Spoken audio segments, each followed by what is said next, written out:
Fitting perfectly to your space, a radiator cover adds a nice decorative touch to your room, cleverly hiding your radiator while still allowing heat into the room. The addition of a bench seat transforms the cover into a piece of furniture in its own right, giving you a space to relax, as well as providing extra storage space for towels, linen, cushions and toys. In this video, Carla, a keen landscape gardener and home renovator, is going to show you how to build a radiator bench.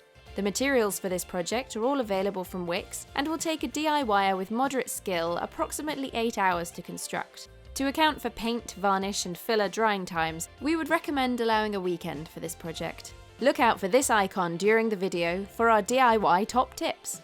Find the complete tools and materials at the end of this video, or visit the Ideas and Advice Hub at wickes.co.uk for a step-by-step guide and cutting list. What's great about this project is that it's completely custom. We made our bench to fit an 800mm radiator, but you can make the relevant adjustments to your cuts to custom fit the radiator you plan to cover.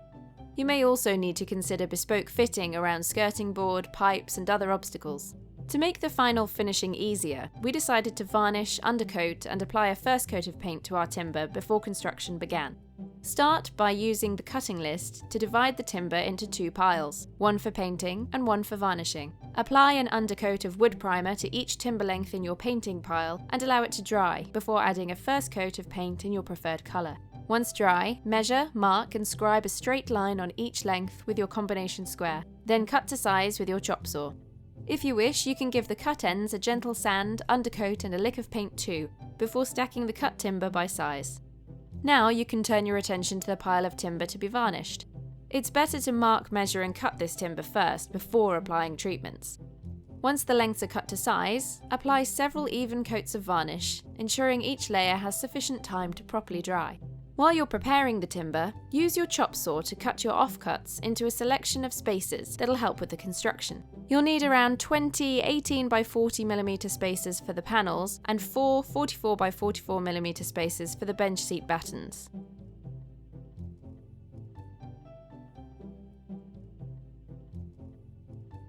Dry lay 4 18x144mm boards for your first end panel on your workbench, placing an 18mm spacer between each at the top and bottom of each length.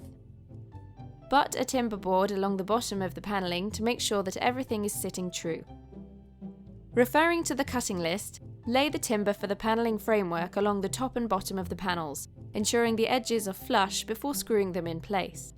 Make sure that the screw heads are sitting below the surface, as they'll be filled in at a later stage. Remove the spacers and move the panel boards to one side. Create the structural framework for the seat by dry laying 4 44x44mm lengths on your workbench. This front leg, seat, back leg and backrest framework will form the supporting structure of your bench. Carefully lay your panel boards on top of the positioned structural framework. Ensure the edge of the structural framework front leg is flush to the panel boards, then screw through to secure. Then fix the final piece of panelling framework on top into position, being careful not to collide with the screws below. Now use your fingers to position the back leg framework so it's flush to the bottom and the edge of the panel board above. Drive 3 screws in 22mm from the edge of the panel to secure. Next, align the seat framework, driving a screw through the center of each panel. Then, using your fingers, align the backrest framework to the edge of the panel above, securing 22mm in from the edge as before. Now you've got your first end panel, you can repeat the steps to create a mirrored version for the other end.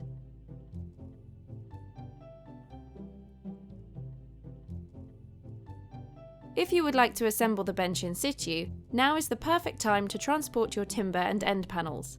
If not, the floor in your workspace will work too. Stand up your 2 end panels in position and place an 18x144mm timber length at the base of the front before securing with screws at either end. Take another length of the same timber and slot it in between the back support and the arm panel. Then fix it into position through the backrest supporting framework. Place 2 18mm spacers on top of the secured panel before sliding in the next board for the backrest and securing it in place. Repeat this for the third panel, creating your backrest. Now move to the front of the bench and repeat in the same way, securing the next 2 panels in place.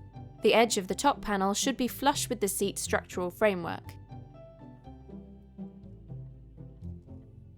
Installing a spreader will provide additional structural support to the bench, which keeps the base square and aligned.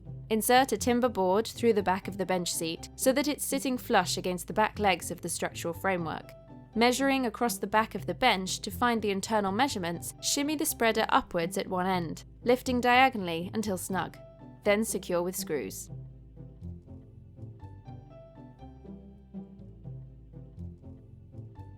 Taking your top cover support timber, screw the smaller top cover length at one end of the larger support to create an L shape. Place 2 spacers on the arm behind the backrest, then holding the support in place, screw through the structural framework and panelling to secure. Screw the longest outer length over the support to conceal the screws, then repeat at the other end of the backrest. Grab an old pair of gloves and your white or light wood filler. Use your fingers to work in filler to all of the visible screw holes on the bench. Once dry, take your sandpaper and rub down until each is flat and smooth.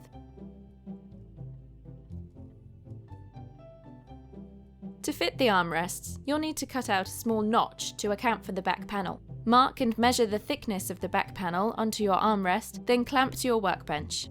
Use a jigsaw to cut the notch, finishing with a file for a precise finish, then repeat for the other arm.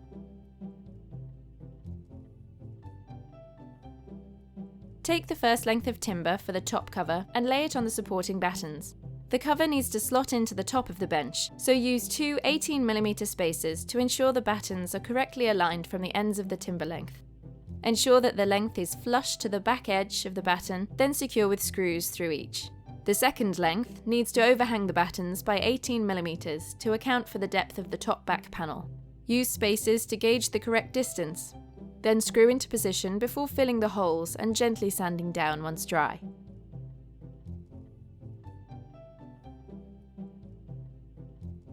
Working from the back of the bench to the front, lay the first varnished slat against the backrest with its best looking side facing down.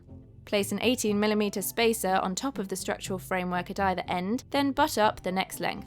Once all are in position, nudge the slats to one end of the bench and place 2 44mm wide spacers against the arm for the batten placement.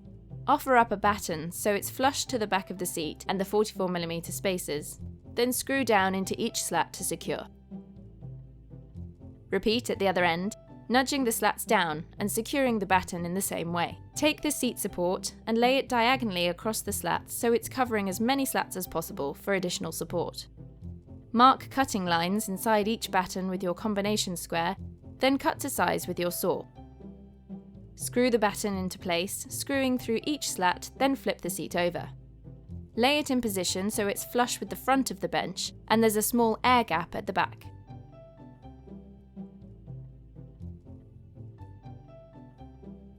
Give the filled and sanded screw holes on the top cover a brush down and a coat of varnish. Do the same for the filled holes on the bench before giving the bench a good once over with a roller and your chosen colour. Once dry, you can fix your armrests in place using PVA glue or screws, filling the holes as before. Slot your top cover into place so the supporting battens fit snugly inside the supports. Then lift your radiator bench into position. There you go, you've got a great new spot to sit and relax, as well as storage space for guest linen, cushions and odds and ends from around the house. Get creative with a design to add elements that suit your home, like extending the seating for a long hallway or adapting the shape for a bay window. Or play around with the timber, decorative scheme and finishing touches, like adding seat handles and hinges for effortless lifting and storing. Subscribe to our social channels and share your #WithWickes projects with us. And for more inspiration, ideas and advice, visit Wickes online and in store.